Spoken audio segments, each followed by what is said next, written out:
Itataas ang aking tinig, pinalangka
may kilalang namatay na.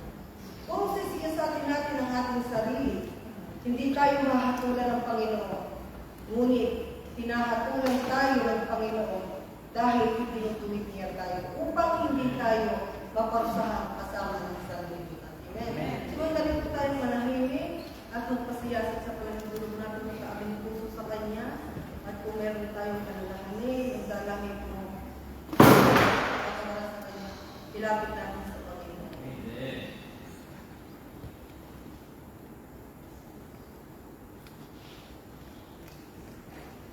Panginoon, marami pong salamat, O Diyos, tunay, O Diyos, Lord, na ang lahat, Panginoon, na meron kami, kaya namin nagagawa, Panginoon, dahil lang sa iyong biyaya, O Diyos. Maraming salamat, Panginoon, sa biyaya na patuloy mong ibinubuhos sa aming mga buhay. Lord, dahil sa dugo na ibinuhos mo, na nabuhos sa Kalbaryo, Panginoon, O Diyos, nagkaroon kami ng kapatawaran at kalinisan ng aming buhay. Panginoon, maaari na kami lumapit sa iyo, dumulog sa iyo, bigay namin sa iyo, Panginoon, dahil kami po iyong minarapan, Panginoon. Ama, maraming po salamat sa aming mga buhay, Panginoon. Salamat sa aking mga kapatid na narito na kung sama-samang alalahanin, Panginoon, ang pagkain, Panginoon, Lord, ng tinapay na ito, ng may pagkakaisa sa iyong pangalan. Ama, maraming salamat, Panginoon. Tunay, O Diyos, na hindi sapat yung sinasabi natin salamat, Panginoon. Kung tunay namin, Lord, na ikaw ay nakilala at tinanggap namin, Lord, na ikaw ang Diyos na nagpatawad sa amin at naglinis sa amin. Panginoon, maraming salamat, O Diyos. Dahil sa iyong biyaya, nakakatayo kami. Nagagawa namin ang aming gawaan sa bawat araw. Salamat po, O Diyos. Binabigay po namin sa iyong papuri. Pagdakilat pa sa salamat. In Jesus' name. Amen. Sapagkat ito ang turo na tinanggap ko mula sa Panginoon at binibigay ko naman sa inyo. Nung gabing siya ay pinagkanulo, ang Panginoong Isus ay dumampot ng tinapay. Tas po natin ang tinapay. Nagpasalamat at pinagpira-pira sa iyo at sinabi, ito ang aking katawan na inihandog para sa inyo. Gawin niyo ito bilang pag-alala sa akin. Sabay-sabay po tayo kumain.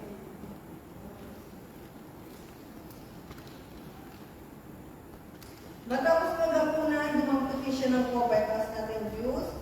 Ang kopang ito ang bagong tipan na pinagtitibay ng aking dugo. Tuwing iinom ninyo ito, gawin niyo ito bilang pag-alala sa akin, sapagkat tuwing kakain kayo ng tinapay na ito at iinom sa kopang ito, ipinahayag ninyo ang kamatayan ng Panginoon hanggang sa kanyang muling pagparin.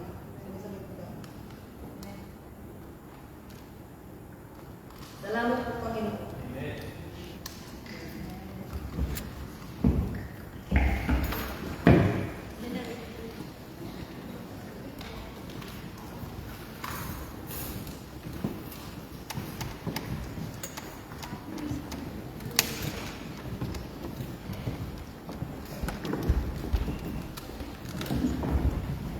Amen. Pinagpalang umaga po sa ating lahat. Amen. Tayo lahat ay pinagpala ng ating Panginoong Jesus. Amen.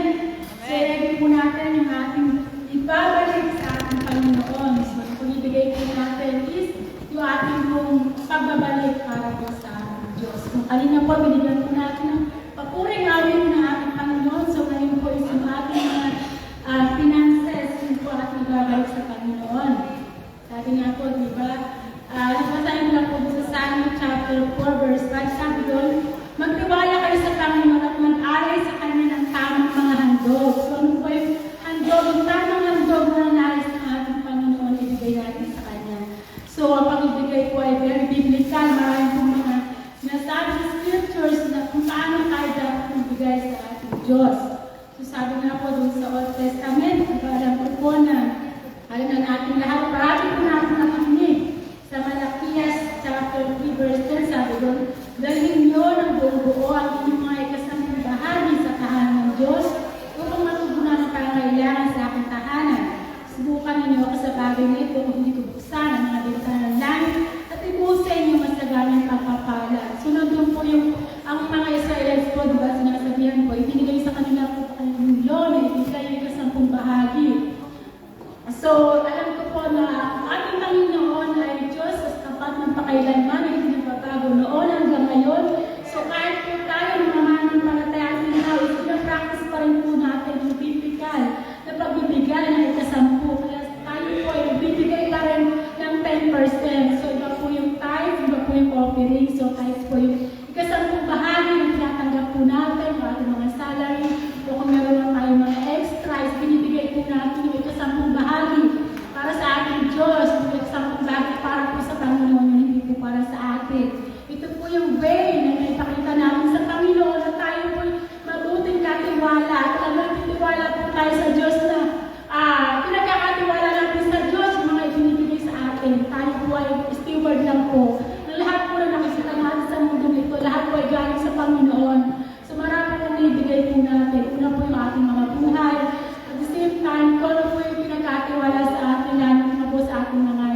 offering yung buhay, wala pong amount na sinasabi sa aking offering. At sabi ko doon, kung ano po yung nais nyo, sabi din po sa 2 Corinto chapter 9 verse 7 to 8, ang bawat isa ay dapat magbigay ayon sa kanilang pasya, maluwag sa loob at pinagpilitan lamang sa pag-ibig ng Diyos, ang kusang nagbibigay ng may kagalakan. So nais ng Diyos na ibigay po natin ang nagalak sa ating mga puso para po sa ating paghahandog. At sabi ko doon, di ba, ang Panginoon natin, napakaraming promises sa Bible kung pangahawakan po natin.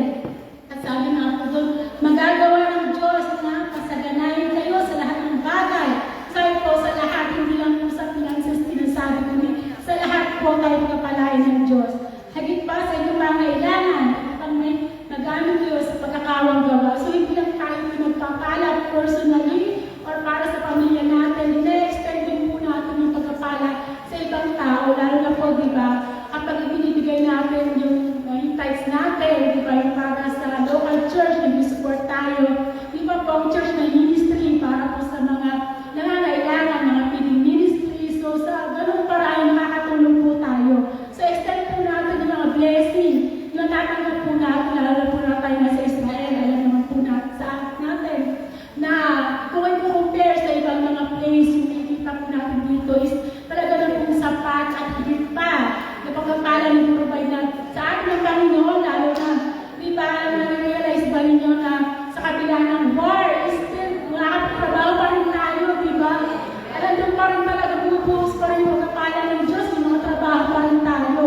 Nandun pa rin yung pag-iingat ng Diyos sa atin, di ba, sa bawat araw, at higit sa lahat, di ba, nandito pa tayo, dahil sa atin ay nakakapag-church pa, di ba, sa biyaya lang ng Panginoon at talagang iniingatan tayo ng Diyos. So, encourage po bawat isa na ibigay po natin na harap po para sa Panginoon at nandun lang po yung katapangan ng Panginoon na patuloy ay pinagkakalap sa atin. Amen po?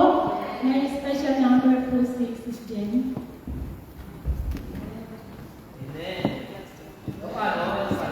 Hindi po.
Sus ako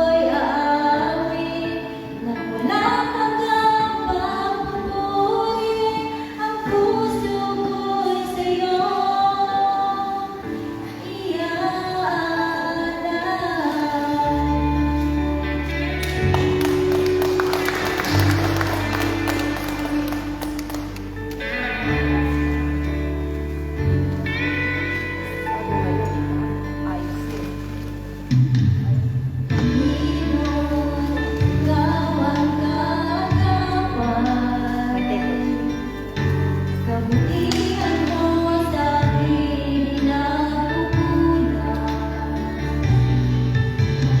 Panginoon, ikaw lang ang kailangan.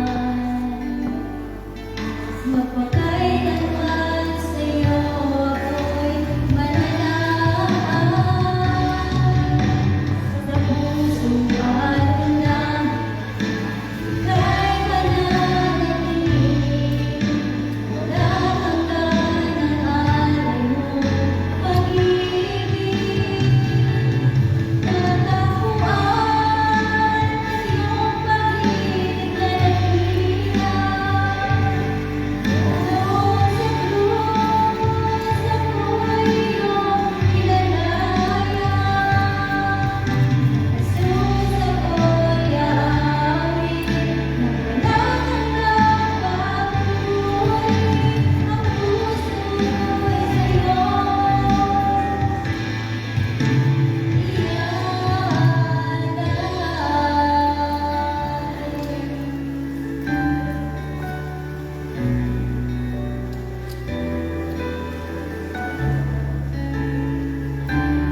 sila? Peter, James, and John. Sabihin niyo nga ulit, Peter, James, and John.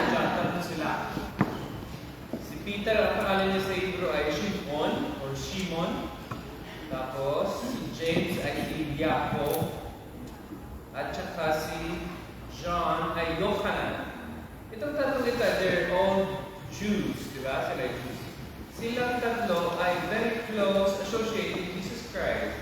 Kung siya nandito sa earth, ang palaging nakasunod sa kanya, yung kanyang tinatawag natin inner circle, ay si Peter, si James, at si John. Kung si Jesus ay umakyat sa langit, inapoy siya itong tatlong ito na parang pillars. Sabihin ng pillars, haligi. Kung ito yung church, meron tatlong siyang pillar. Hindi na ako pupunta kay Paul, yung pang-apat na pillar, kasi dito muna ako iikot sa tatlong ito. Itong tatlong ito, sa Acts chapter 12, pinapatay niya rin ng Herodes si James. Si James na kapatid ni John. Kaya tatlo sila, Peter, James, and John.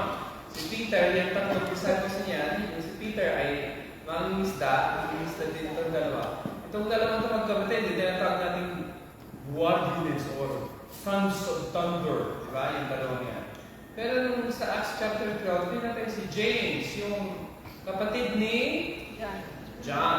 At very interestingly, ang pinalit ng New Testament Church, wala kung sinong electorate doon o kung sinong nag-a-appoint, ang pinalit nila ay James din, Jacob din. Diba? Ang pinapatay niya rin gano'n, si Jacob, si James. Ang pinalit nila ay Jacob din, James din. Sino si James na pinalit? Si James the Lord's brother. E bakit ka pupunta dyan sa talong person? Dahil itong person niya, pupunin natin sa isinulat ng James the Lord's brother. Sa lahat ay, hindi ko alam kung ang ginamit ng mga nabili doon ay yung dapat i-elect natin ay yung parente ni Jesus Christ. Si James ay half-brother. Diba? Ano yung sabihin ng half-brother? Kapatid sa kalahati. Kapatid sa nanay o kapatid sa tatay.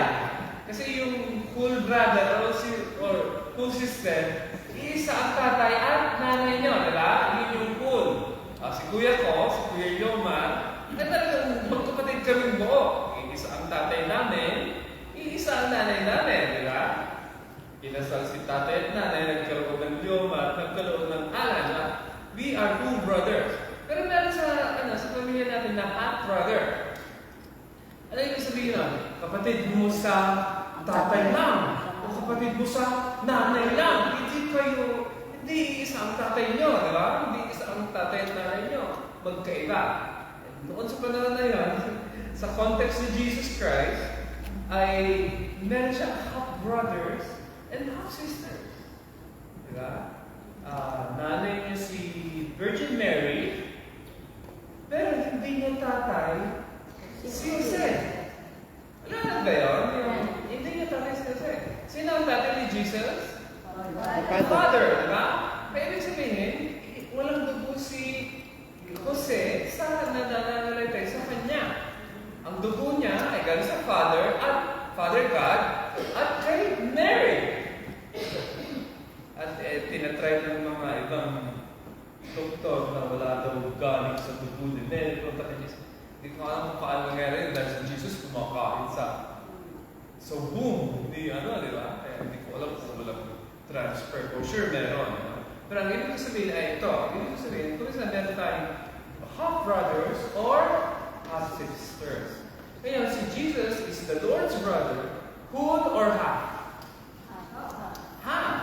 Dahil isa ang nanay. Isa ang nanay. Pero, hindi kapatid ni Jesus si James kay Jose. Wala siyang relationship, blood relationship, kahit na si Jose ang nagpalaki kay Jesus Christ in his lifetime. Wala silang blood relationship ni Jose, between Jose at si Jesus. Ngayon, bakit, Pastor, ay gusto mong i-highlight si James, the Lord's brother. Dahil may sinulat siya. Nabasa niyo na ba yung sinulat niya? Santiago, di ba? Nung ako'y maliit pa, naisip ko, sino nga yung santo yan? Dahil ang pangalan Tiago. Saan kasi pag San Carlos, di ba? San Jose, di ba? Sino yung Tiago na yun? Santiago. Di ba isang pangalan talaga yun? Yung Jacob, yung James. Kaya, basahin natin yung turo niya sa sinulatan niya. Dahil, bakit mahalaga sa atin yan? In the Heart of Ministry, dahil ito yung kapatid ni Yeshua, for sure, alam niya kung ano yung buhay ni Jesus. Mas malaki ang influensya ni Jesus kay James at sa mga kapatid niya kaysa sa mga disciples niya. Pastor, bakit mo sinasabi yun? O kasama sila sa bahay. And then sino nakaka-influensya sa iyo? Yung tagalabas o nasa loob? Tingnan mo ang ugali mo katulad ng nanay mo, tatay mo, mga kapatid mo. Either or. Bakit? Napipick up natin yung mga behavior na atin siya sa bahay. Kung ano yung priorities natin. Kaya napakahalaga ng bahay. Sinabi kong bahay, hindi building. Home. Home is not a house. Ano ba yun? Diba? Ang definition ng isang bata, a home is a family. F-A-M-I-L-Y. Father and mother, I love you. That's family. House. Kaya napakalaga sa akin na mapakinggan ko o mabasa ko, nilagay din sa canon, hindi sikat si James na katulad ni Apostle Paul, pero nilagay yung book niya sa canon ng New Testament. Pansin niya ba? Nilagay nila yung book ni the Lord's brother. At gusto kong pansinin natin kung anong bilin niya sa mga sinusulatan niya. At bakit mahalaga yung sasabihin niya sa mga sinulatan niya at sa atin as a brother of the Lord. Let's see. Kita niya ba? Mga kapatid ko, 1, 2, 3, go. 1, 2, 3, go. Dapat ay, pantay-pantay ang tingin ninyo sa lahat ng tao habang tinatawakan ninyo ang pananampalataya sa ating halimbawa, pumasok sa inyong pagtitigo ng isang tao sa iyong konsensay at may magandang kasuotan. At dumating din ang isang tao na susunod ng David at tinigyan pansin ninyo ang mga David at maganda at sinabi sa kanya, narito ang magandang kuwan para sa iyo. At sa bata ay hindi namang sinabi, tumalon tayo yan, kaya dyan ka lang ako sa sahig. Ang title ng message natin is, Don't Show Favoritism. Ito yung topic ngayon sa package na ito. Ito yung topic ni Santiago. Sa bahay ni Jesus, for sure may favoritism. So, bakit mo sinabi yan? Dahil may special child. Sino ang special child? Bakit si Jesus ang special child? Dahil si Jesus ay hindi ka-shape ni Jose. Ibig sabihin, alam nila na si Yeshua, Jesus, hindi anak ng tatay nila. At si Jesus ay very special sa merong favoritism. Meron din ba? Dapat hindi nyo ba? Sa inyo, yung tinatawag natin sa English na sibling rivalry. Yung mga magulang, kasi I still remember si Jacob, favorite niya si Jose. Joseph, di ba? May pinipili, di ba? Meron isang batang mas malapit sa iyo. Kaya, kanina sa loob-loob, sino mong malapit sa akin si Emmanuel? Si Joseph. Hindi ko alam kung sino malapit sa loob-loob ko. Parang wala yata malapit. Kasi, di ba, pag kamisan, alam mo kung pala pinakit mo ang mata, kung sino sa mga anak ko, parang may nakikita kang nagliliwanag, no? Pag pinakit ko, parang wala. Kasi meron din wala akong nakikitang bata. No? Ang ibig sabihin, kung meron dyan sa loob ng pamilya na may special at siguro hindi rin siya dahil siya special, di ba kung saan ang mga bata na bibigyan ng attention dahil mas nakikinig. Di ba parang yung mas proud ka o anong tanan, may accomplishment siya sa school, hindi ka tulad ng mga iba. Kaya ang anak mo ay puro tao sa yung principal sa iyo, dahil sa anak mo, parang, di ba parang, ano yan, nagdadala sa iyo ng, parang alas na parang, batang ito ang regalo sa akin tawag ng maestra Di ba? Ang gusto mo, ano pa lang, sister?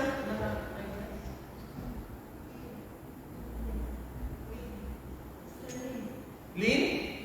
Di ba? Pero pagka, may anak ko. Ilan anak ko?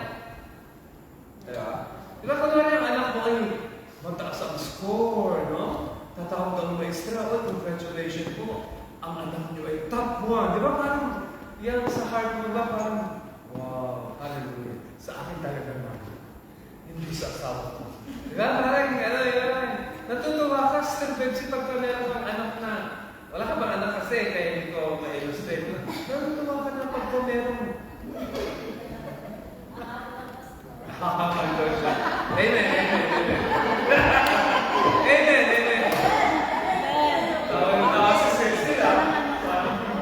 Amen, amen, amen. Hindi ko sabihin ng kapatid, ganito. Di ba kung saan may mga anak ka talaga na you'd be proud of, tapos meron ka rin mga anak na sakit sa ulo. Diba? Hindi mo pa alam, dahil wala ka pang anak. Kung saan may mga anak talaga na hindi gano'n kabihid ng mga iba. Kung saan mayroong favoritism sa bahay. Now, kung saan it's not intentional, no? Kung saan hindi alam ng mga magulang na nagiging dahil may discrimination o may favoritism sila. Pero kung saan ganun yun di ba? Sa aming mag-asawa as pastors ng church, may mga malapit sa heart namin, may mga malayo, di ba? Kung malayo ka, malayo ko, di ba? Parang kung malapit ka, malapit din ako. Tama ba yun? Sa sadyo? Kunwari, palagi kung tumatawag sa akin, di ba malapit ako sa iyo? Pero kung hindi mo napapansin mo lang kapag ikaw may prayer request, hindi tayo magkakilala, di ba? Tama ba, Sister Marisa? Di ba? In as much as kilala, nag-pray ka, pero yung connection na kayo, hindi ka tulad ng connection sa iba. And it's very normal. Basta nag-rotation ka, hindi. Yung mga iba gusto lumapit, and they're opening their hearts, kaya open din kami. I receive you. Pero pag ayaw mo lumapit, kasi di ba, hindi ko araw-araw ka, kung gusto nyo makabatikod-tikod, gawin ko na sigurity kayo. Isa asumpal na yung isang pakila. Marang Gemma, ang sabi ko kay ate, gusto ko maging malapit sa kanya. After the service, gusto ko makakain kasama niya, nauwi na siya. Nagsya-sharon na lang. Paano ko makakaupo siya? Nakakapit parehas, kung tatanungin ka, kamusta na, yung anak mo, paano ko kung wala kang time? Matama natin, diba? Yung, in as much as you want lagi, kahit si Jesus mga kapatid, di ba ang dami niyang mga disciples? Siguro may mga 120 disciples si Jesus Christ. Pero meron lang siyang 12. Dahil hindi mo naman pwedeng maging ka-close lahat. Katulad ito, 26 tayo. Hindi tayo pwedeng magka-close lahat. Close ko na nga yung 10, takalbo na ako Pagka-close ko kayo lahat, pati ikaw, wala na. Wala na! Kaya, meron lang tayong limit, di ba? You cannot be friends with everybody. Tama ba ito, Jared? Meron tayo. Hindi tayo Diyos. Ang Diyos ka din. Lahat, dinig na lahat. Pagka sinabi, kung dahil papasok sa sana, ano ba? Lahat ng sinasabi mo, verbal, mental, naririnig niya. At one time, that. I cannot be speaking to Balong Eds at sa Ate Sonia. I cannot speak to them both na naiintindihan ko sila pareha. Isa-isa. Kaya, napansin niyo pag ako yung nagsasalita, umiikot ako, isa-isa, di ba? Hindi ko pagsasabayin yung dalawa. Dahil I can only deal with one person at a time. Bumalik na tayo dito sa text natin. Ang sabi ng text natin, bakit ganon? Abay mayaman, magalang gabi, at may singsing na nawawala. Ay, may singsing na mamahalin. Di ba? Yung gold. Ay, sabi mo, ay, dito mo kayo upo, dito mo. Pero pag may nakasuot ng kuskusin, di ba? Yung yabit, di ba? Butas-butas at may tawel. Sabihin, dyan na lang po kayo sa floor. Na, nakikita niyo ba? Atin lang, sabihin Jerusalem, awa ng Diyos, ano? Amen ba? Wala naman siguro ganun dito, ano? Dahil ang mga itsura ng mga leaders natin, mayayaman. Tingnan mo yan, tawagin mo. Hindi mo alam na ukay-ukay lang yan, di ba? Pero lang, Hindi nga ako naisip. huwag mo nang sasabihin, pastor! Di ba? Di ba? Yung awa ng Diyos sa atin, presentable. Bakit? Bakit presentable? Dahil sa context natin, ang community natin, congregation natin, is made up of caregivers. At believe it or not, kahit i-consider natin ang sarili natin mahirap dahil galing tayo sa Pilipinas, we're rich people in Israel. Amen. Alam mo bang ikay mas mayaman kaysa yung Palestinian na nasa Gaza? Ang sahod ko nila doon per hour ay 5 shekel. Tumaas na. 6 na. Samantalang yung kakilala ko kaibigan ng Navy, doon 150. Per hour! Ate, hindi ka per hour. Galing-galing ko sumputin. Gusto mo pastor? Gusto mo? Kasi natin-temp ka nga lang, di ba? Nakatemp ka nga lang pa eh. Bagay, 150 per hour? Pwede ka nang mag-good after 1 year. Di ba? 150 per hour? Yeah. Sabi ko, sister, kasi sabihin, baka punta ko lang. At tapos pinadalo niya pa ako ng, basta kilala niyo yan? Kasama niya si Mayweather. Sabi ko, si Mayweather kasama niya sa picture. Gusto kong sabihin sa kanya, sister, pakilala mo ba dyan ako? Baka makabala ako dyan. Si Mayweather ko ay nag-donate ng ilang milyon sa state of Israel. Pro-Jews, pro-Israel. Hindi katulad ni Manny Pacquiao. Pero si Manny Pacquiao, wala rin siya natulong sa Pilipinas, especially sa family. Pero si Mayweather, mga kinita niya, million US dollars ay nasa state of Israel. At may sabi ni Kuya sa akin nila, nag-donate daw siya ng ilang magandang dadong on his name, donated by Floyd Mayweather. Talagang kaya pala pinayawan ng Diyos natin. Mahal niya ang di ba may promise ang Diyos sa atin, no? I will bless those that tandaan niyo yun, ha? I will bless those who bless you. I will curse those. Sino yung Diyo? Tandaan natin, Abraham, Isaac, Jacob. Sinong lahi nila? Di ba the Jewish people? Kaya paano yan? Bakit kayo ganyan? Sabi ni James, pag may pumasok, grabe yung pag-entertain nyo dahil mag-aarang kami, Sarah. Pero pag parang sa damit ni Pastor na tamnon, di nyo pinapansin. Di ba? Yung tamnon ba?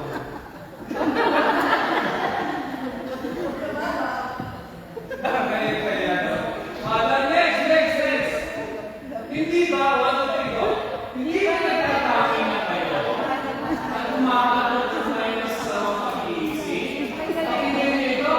Minamahal ko mga kapatid. Hindi ba piliin ng Diyos ang mga bukas ng datuto upang maging mayaman sa mananampalataya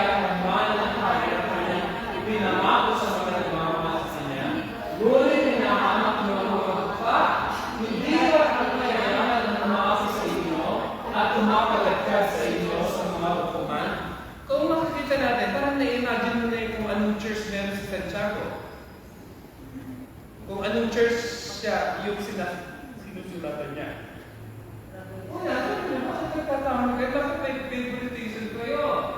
Sabi niya, masama ang pag-iisip niyo. Pero anong tawag niya sa kanila? Anong tawag niya sa sinusulatan niya? Minamahal kong kapatid. Palagay niyo, bakit maganda ang palagay mo, bakit ang tawag niya sa mga sinulatan niya, mga minamahal kong kapatid? Palagay mo, one time, sige nga, magkulang ka. Bakit ang tawag niya sa sinulatan niya, mga minamahal kong kapatid? Manang kristalita, umanda ka, manang kristalita, dahil ko susunod. May sagot ka ba? Siya muna? O, ikaw muna daw. Bakit? Bakit pinasa mo? Meron ka bang kulang? Wala sa akin. Bakit? Ewan mo. Hindi naman ako nagbukas. Ano, no? Ito ay isang video sa iyo, dahil pinasa ko yung commentary ng isang online. Sabi niya, pagka ikaw ay mag-review, dapat maganda ang pagtawag mo dun sa nire-review mo. Hindi mo sasabihin mga demonyo kayo! No? Dapat, mga kapatid, ang guwapo-guwapo ninyo. Ang bait-bait. Yan ang alam, parang ang approach ni James is politika. Ano, parang, you need to say good words. Di ba, ano yan? Technique yan. Alam mo yan, Cecil, parang, kunwari meron kang sasabihin, i-review mo yung isang sister, then dapat punuin mo muna siya ng praise. Di ba? Dapat bulahin. Dapat gandahan mo muna yung mga magandang sasabihin mo, tapos sasabihin mo yung masakit. Alam mo yung technique na yan, Eileen? Di ba? Kunwari, nag-awal kayo sa mo, may nakita ko hindi maganda, iyan mo muna yung mga magaganda muna. No? Kung mo sasabihin, ang layo-layo ko dito, kung nagpapadala, walang ganun. Walang ganun style. Alam mo talagang ang sweet mo talaga. Kahit very bitter siya, alalahanin mo na lang yung nililigawan ka. Tama kapatid, na parang ang approach ni James is medyo mabigat yung mensahe na to. Gaanan natin, mga minamahal kong kapatid. Parang sinabi niya na, alam mo mga kapatid naman tayo sa Lord eh. O kayo ang personal kailangan ko lang sabihin ito. Nagdagan niyo, hinahamok niyo yung mga dukha na papasok sa church dahil wala sila, dahil may amoy sila, dahil sila siguro ang tinitignan nila yung pagkain doon, ikaw kunwari ka pa. Di ba? Di ba yung kunwari? Di ba? Wala naman sa atin ngayon, ano? Awa ng Diyos sa atin naman dito sa Israel, may kinakain naman tayo. Amen ba? Manang S, di ba? Hindi ka naman nagkukulang, di ba? Pinag-uusyon natin. Parehas, di ba? Hindi ka naman tayo nagkukulang, di ba? Kung gusto mo mag-broaster, pwede ka mag-broaster, di ba? Hindi tayo mga yagin. Ang Israel, mga kapatid, hindi mahirap na bansa. At sa panahon ito na tayo nasa war, sang katutak, Sister Cell, ang aid, American aid, hindi lang American aid, European aid, lahat buong mundo, ay nagdudonate sa Israel. Kaya ang dami nating war, pero hindi tayo nagkukulang. Bakit, Sister Cell? Oo nga, may sahod pa din, may war na, may sahod pa din. Bakit hindi tayo nagkukulang, Sister Cell?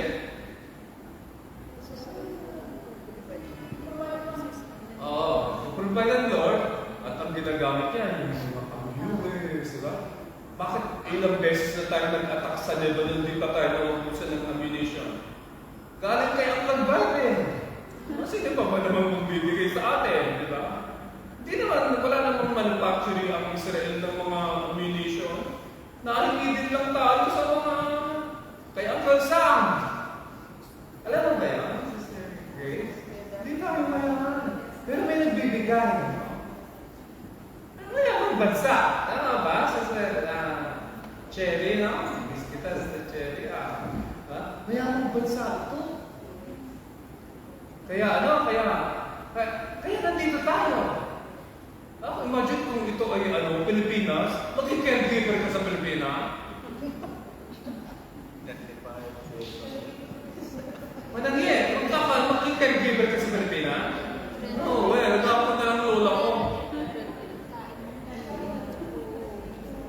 Sabi ni Pastor Otelo, dinerinig daw nag-caregiver. Meron.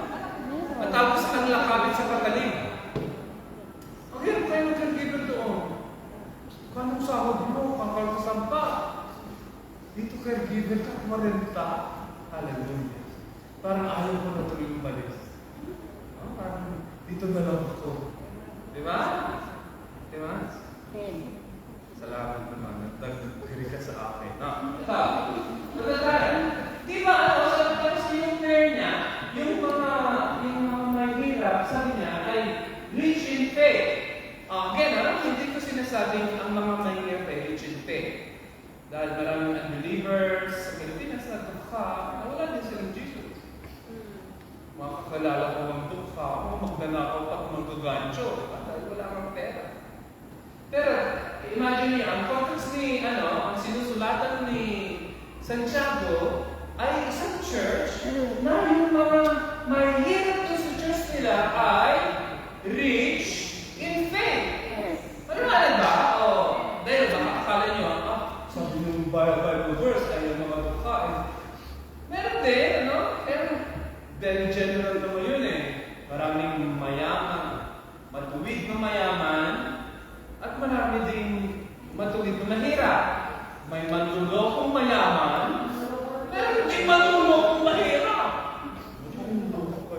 Mahirap ka na, manluloko ka ba? Madubli ka na. 2 pounds. Ang context nito, ang sinusulatan niya, ay yung mga nahihirap sila yung grabe ang pananampalataya. Tapos yung mga mayayaman, sila yung mga nagdadala sa hukuman. Umakalagkad sa mga hukuman. Opposite, no? Yung mga poor, napakababa nila, ang inaasahan lang nila ang Diyos. Tapos may mga member naman na inaapi yung mga poor members. Maliwanag ba yun? Maliwanag ba? Yun yung kailangan natin ilagay yung context. Dahil baka, sabi ni James, yung mga may hirap ay rich and faith. Hindi totoo. Maraming may hirap na hindi rich and faith. At maraming mayayaman na hindi kinakalagkad yung mga may hirap sa hukuman. Anong ibig sabihin? Ang ibig sabihin, yung sinusulatan ni James. Wala na ba pala? Yung church na sinusulatan niya. Sige, punta tayo sa verse 7 na. Hindi ba, mabuti ko? Hindi ba sila yung malakas-tamit sa maraming pakalan tinawag sa inyo? Mabuti ang inyong ginagawa kung pinutupat ninyo ang mga maraming sa mula sa aking hari ayon sa sulatan. Hindi mo ako yung kapwa, gaya ng iyong sarili. Ngunit nagtatamit ang inyong tao.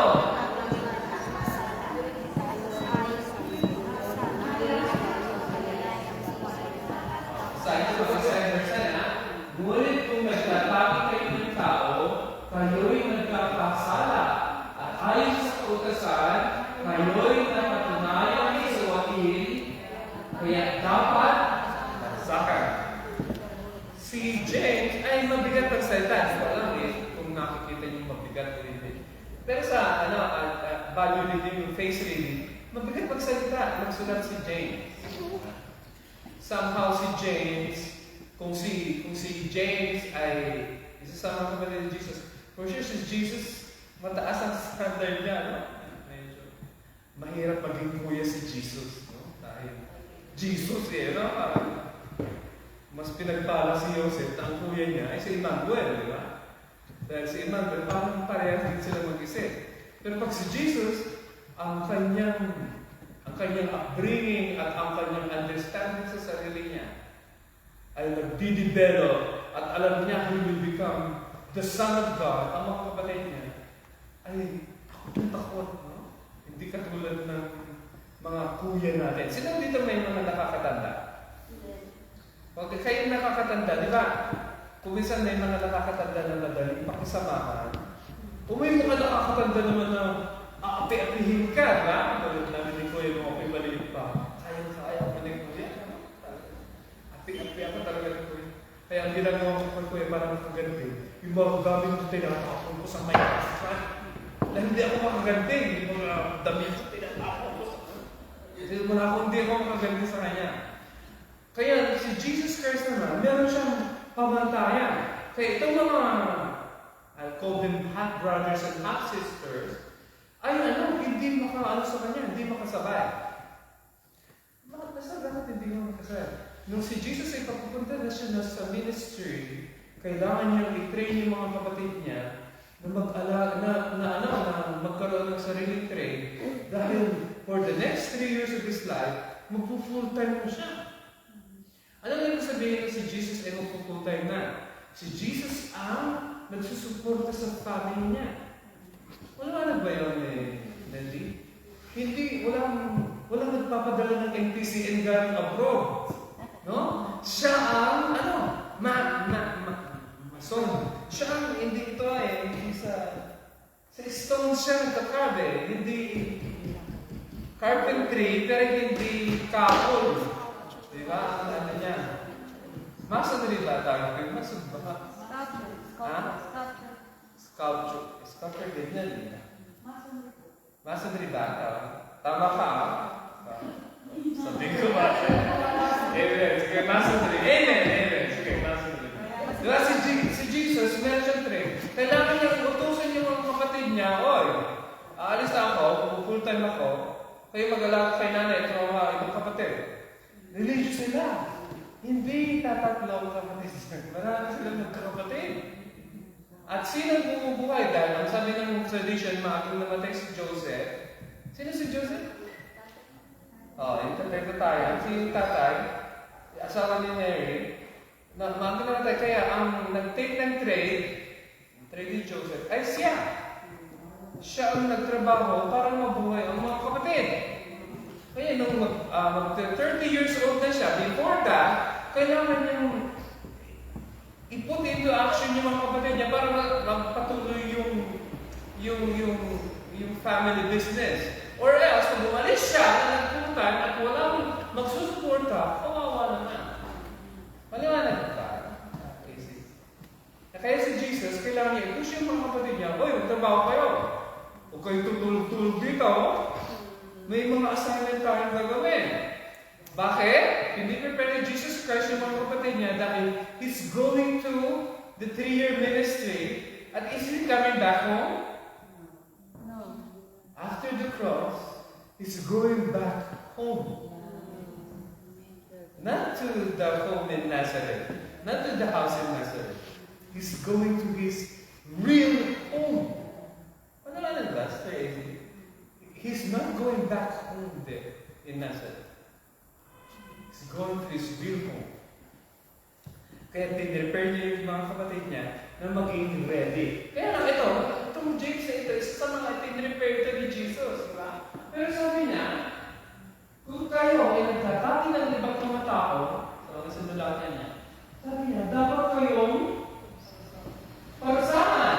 Dahil ano ang utos ng Lord sa atin? Sabihin niyo, love your neighbor as you love yourself. Sino ang unang lalabing? Love your neighbor as you love yourself. Kaya hindi ka tunay na makapag-love if you don't love yourself.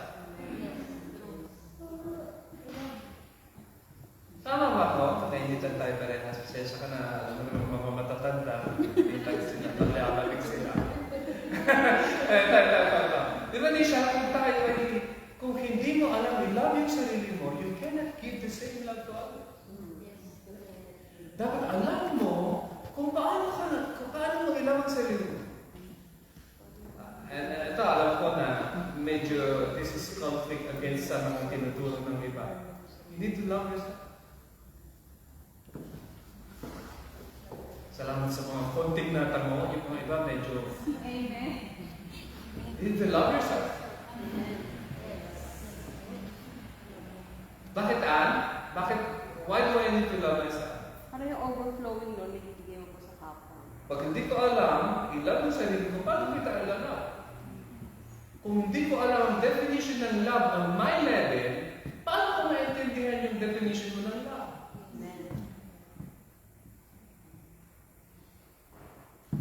Meron isang writer na ang pangalan na, ang apelido niya ay Chapman. Hindi ko lang kung nabasa niya, kung meron kayong time to read. 5 Love Languages. Ibang tao daw, iba-iba yung kanilang response sa love. Diba, kung saan, ang definition natin ng love yung time with me, diba? Kung saan ang definition natin ng love yung marunong kang mag-give, hindi yung mag-give, diba? Or, minsan yung, ang definition natin sa love, yung warm, yung touch, di ba? Yung na-feel na love kapag ikay hinahag, or iba-iba, ano? Hindi pare-parehas yung form ng interpretation natin ng love. Di ba? So, mga lalaki, may kami sa sex. Yun ang interpretation natin sa love. Di ba? Kapag hindi kami love, ay baka hindi kasi next, feeling mo, hindi na ako love. Dahil yun ang while ng mga lalaki, yun ang alam namin na definition ng love. Pero ang babae iba, di ba? May gifts, may attention, di ba? May time, iba-iba. Gawin, hindi ko pa alam yung ano kay Pastor Melody. Pero ang ibig sabihin, meron tayong definition. Pag hindi mo alam i-love yung sarili mo, you cannot know how to really love others. Pastor, bakit ka nagsasalita ng ganyan? Dahil ito yung greatest commandment, di ba? Ang greatest commandment is to love the Lord your God, di ba? Anong greatest commandment, Pastor Enda? Di ba? Ang greatest commandment is Shema Israel. Listen! Listen, Israel! Pay attention, Israel, Ate Man. Above love is pay attention. Dahil hindi mo talaga ma-love ang God if you don't listen to it. You need to listen. Kaya paulit-ulit na sinasabi ng Bible, Shema, araw-araw na lang sinasabi sa akin, every synagogue, every prayer, they start with Shema Israel. Listen, Israel. Hindi na kayo nakikinig. Makinig! At tapos ng listen, ang unang kumanya, love. Yun ang very challenging dahil love cannot be commanded. Love is a response.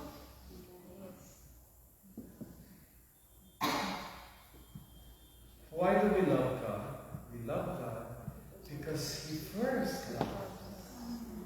Pag wala yung initiation ng Diyos, you cannot, ganun din. Bakit ako minahal ni Melody? I first loved her. Hindi siya ang unang nakatingin sa akin mo. Hindi. Sabi niya, pangit ko. Ang nanay ko, sabi ng nanay ko sa akin, alam mo, Alan, ang si kuya mo, kamukha ko, dahil ako. Ikaw, kamukha mo tatay mo, pangit. Kung saan sa mga iba. Ang sabi ko kasi, nung pinakasal ang tatay mo, ito na lang ang pakakasal ko dahil pangit, sulok. Tatanda niya ba kasi? Ako ba'y kuya, pangit, sulok. Hanggang po yung mamanggabay. Naintindihan mo? Ang ibig sabihin na ang sabi ng nanay ko daw, nung makita niya tatay ko, ito ang mamahalin ko. Dahil pangit. Walang ibang magmamahal. Ano ibig sabihin? Wala siyang magiging talino, no? Kaya tama si Andrew, umanap ka ng pangit. Imagine yun yung ano.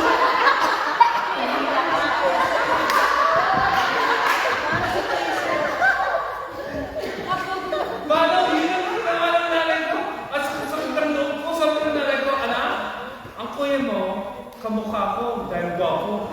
Ikaw, kamukha mong tatay mo, pangit. Alam mo, sinagot ko ang tatay mo dahil isip ko, hindi ito makakapagbababa yung iba. Ay, pangit. Walang ibang magkakagusto dito. Sa loob ko, ganyan din siguro sinabi ni Melody, no? Ito na lang. Wala akong magiging karibal dito. Now, listen. Ito. love is not commanded, but God commanded love. Ibig sabihin, God knows that we cannot love Him.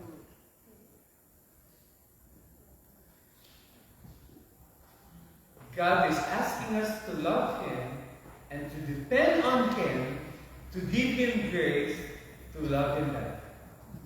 Malalim ba yun? Ate, may nag-English eh. Ate, baby. Di ba?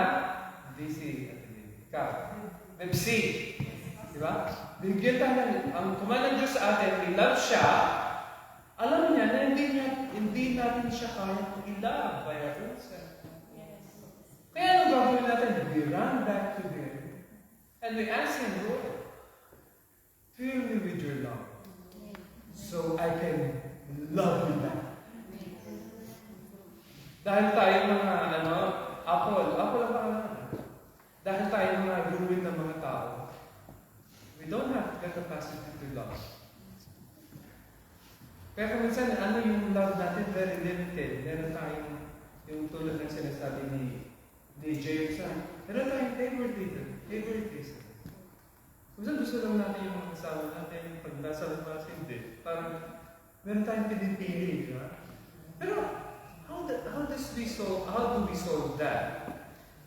Una sa lahat, I propose that we look again to the gospel. Jesus died for the righteous or the ungodly. At yung ungodly na yun, ako yun. And unless I see myself as a sinner, I'll be full of pride. Pero kung nakita ko na I'm only a sinner and I'm running to the cross for His grace, wala akong makakita sa loob ko na pagmayabang. Dahil sinave lang din ako ng Diyos. At katulad natin di ba kung minsan ang tingin natin sa mga sarili mababa, di ba? Pero tingnan mo naman natin ang bayan ni Jesus Christ sa'yo kung ikaw ay mababa. His own Son died on your behalf. Ibig sabihin, yun ang worth mo. Yung value mo is yung cross. Ganun ka kamahal.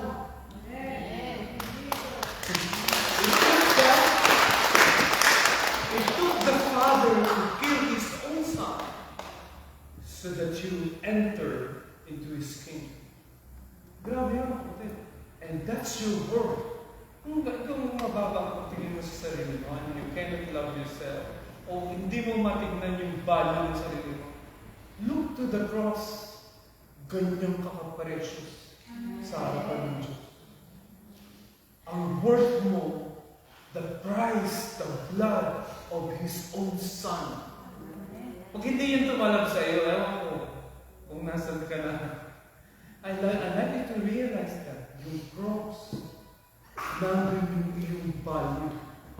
Bebs, hindi dun sa mga ginagawa natin, hindi dun sa mga pinapadala natin, hindi dun sa mga na-accomplish natin para sa Panginoon, yung value natin. This is this, our bottom line, our value is what God has paid for the penalty of our sin. At listen to this, yung love na yun, mga kapatid, in as much as it's given to us as a church, ang love na yan is very personal. He loved you. Ito. Kahit mag-isa ka na lang dito sa earth at kailangan kang iligtas, Jesus Christ will come down and die for you para ikaw ay maligtas. Kahit ikaw na lang mag-isa. That's your worth. Kasi kung minsan ang message natin, God died for the whole world. God died for individuals. For me. For you.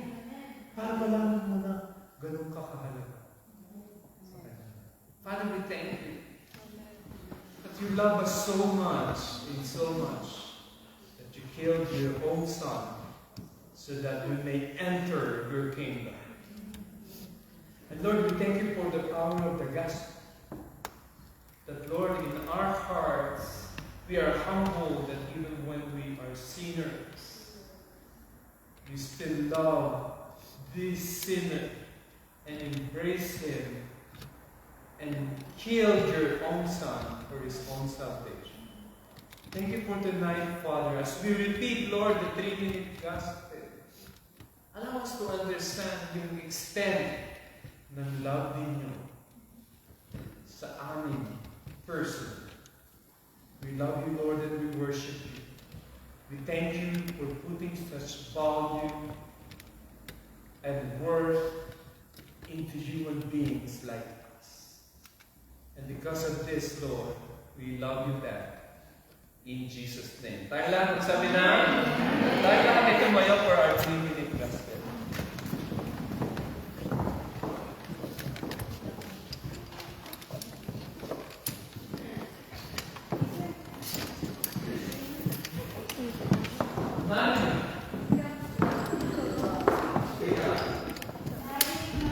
Narinig mo na ba ang mabuting balita? Ang mabuting balita ay tungkol kay Jesus na itinamang sa kabudaran sa ating mga kasalanan. Siya ay namatay dahil nagtumuhay mula sa kamatayan. At sino mang maniniwala sa mabuting balita ito ay maliligtas. Subalit bago natin paniwalaan ang mabuting balita, kailangan na natin kilalanin sa ating mga sarili na tayo ay kasalanan. Sabi ng Biblia, ang lahat ng tao ay kasalanan. Bakit ang lahat ng tao ay kasalanan? Ang unang tao ay si Adan ay nakakambuha sa kalangalan sa pagkain ng buwan ng buwan na sabi ng Diyos ay huwag kainin. Ito ay ang puno ng kaalaman tungkol sa mabuti at masama.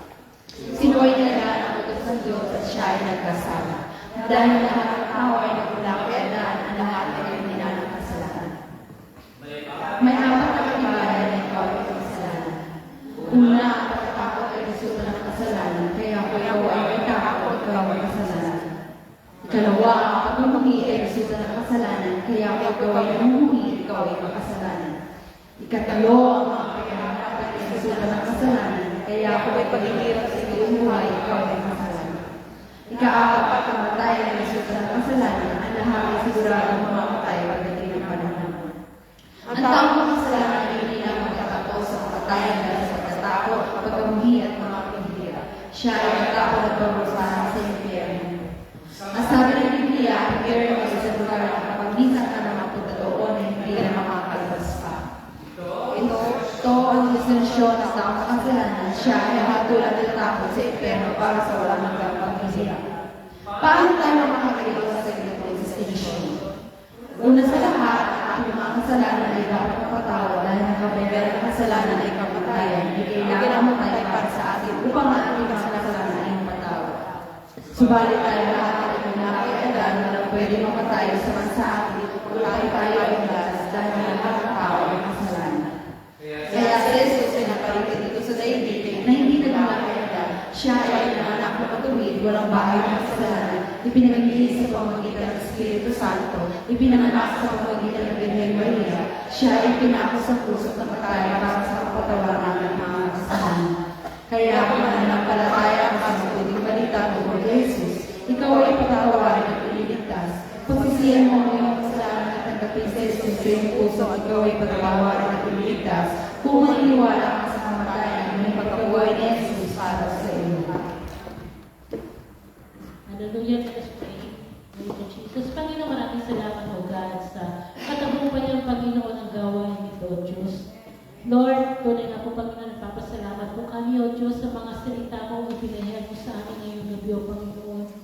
Lord, maraming salamat because you equally love us, Panginoon. Alam po namin, O God, na kung paano mo minahal si Abraham, si Jacob, at si Isaac, Panginoon, ganun po ko din kami kamahal, O Diyos. Hallelujah. Maraming salamat, O Diyos, sa iyong pagkamatay niya sa krus, O God. Ibinuwis mo ang iyong buhay para sa amin, Panginoon, dahil alam po namin, O Diyos, na ganun mo kami kamahal, O Panginoon. Nagpapasalamat po kami, Panginoon, sa unconditional mo na ibinibigay mo sa bawat sa amin, O God. At Lord, ang dalangin din po namin na Diyos, na kung paano mo minahal ng equally, Panginoon, turuan mo din po ang mga puso namin, Panginoon, na magmahal ng aming mga kapatid ng equally, O Panginoon, na walang tinatangi, walang favoritismo, Panginoon. Lord, tunay nga po, Diyos, na turuan mo mga puso namin, Panginoon, na makisama sa lahat, mahalin, Panginoon. Hallelujah, Jesus, at humihingi po kami ng tawad sa iyo, Panginoon. Kung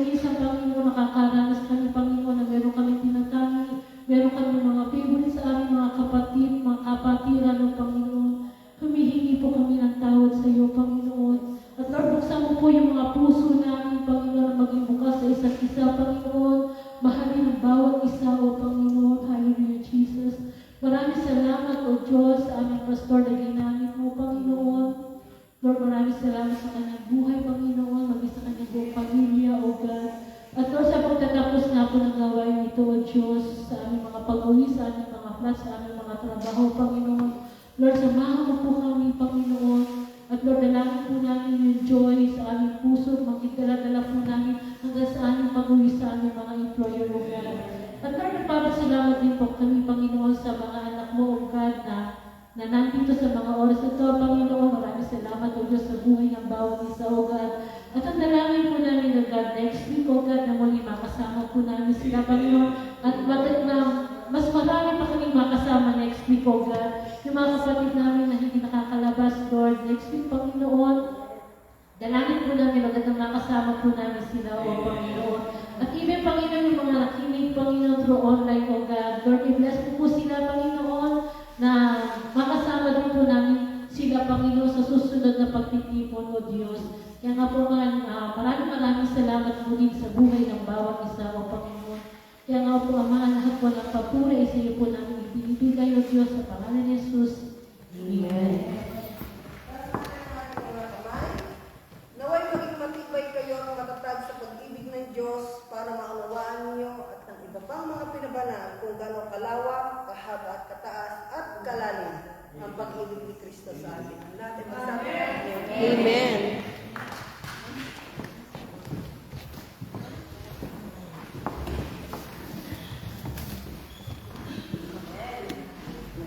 Okay, announcement mga kapatid. Hallelujah. Wait lang po. Yan. Announcement, we started the Bible reading Amen. yesterday for November 1. So this is the second day, November 2. So John 5 and ano tayo, 6. 4, 5, 6, yes. So, meron tayong binigay dati, diba, na maliit na paper na we can mark, so we can finish the Bible reading as a congregation, as a church, na once a year matatapos natin siya. Amen? And we're thinking, Pastor Alan would like to extend his thanks na sa pag-pray for Telamim's anniversary last night. It was a victory. Amen. Glory to Jesus. Amen. And meron tayo 2 events this coming December 21. So, meron tayong December 21, Christmas service. Let's just invite Fred, mga kapatid. Especially mga kapatid na hindi pa nakakakilala kay Jesus. Mostly, kasi yun yung dinadala natin, di ba? So, dapat we're praying. Let's pray na makapagdala tayo for this events. Also, the January 5, meron tayong worship conference we're going to be led by Pastora Inday. Amen. So, it's open din po mga kapatid for even you're not a musician, open po siya sa lahat. You can bring friends for this conference. Magsasama-sama with Haifa, with Salavid, with Elan, coming here with Tanya. And welcome din po yung iba pong mga nasa online to join us in this worship conference. And we invite mga unbelievers. Let's continue praying na makapag-win tayo more ng people sa ng mga kapatiran natin dito sa simbahan. Hindi lang madala natin, kundi mapakilala natin sila kay Jesus, di ba? Amen. Amen.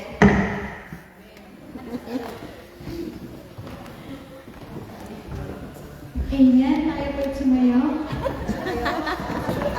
Praise the Lord.